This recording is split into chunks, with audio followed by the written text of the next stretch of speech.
Kaya ang Panginoon nga ay magbibigay sa inyo ng handa. Narito, isang dalaga ay may lilihi at manganganak ng isang lalaki. At tatawagin ang kanyang pangalan na Emmanuel.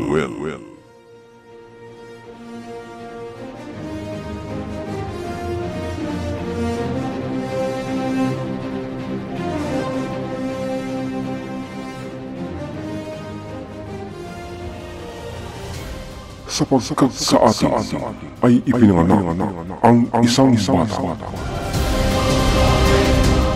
Sa atin ay ibinigay ang isang anak na lalaki. At ang pamamahala ay maaatang sa kanyang balikat. At ang kanyang pangalan ay tatawagin kamangha-mangha. Tagapayo, makapangyarihang Diyos, walang hanggang Ama, Pangulo ng Kapayapaan.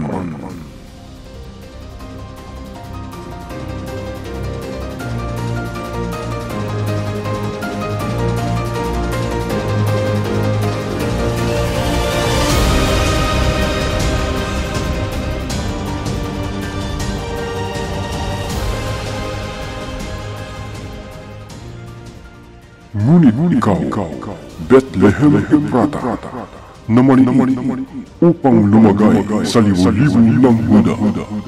Mula sa iyo ay lalabas sa akin ang isa na magpupuno sa Israel, na ang pinagbuhatan niya ay mula ng una, mula ng walang hanggan.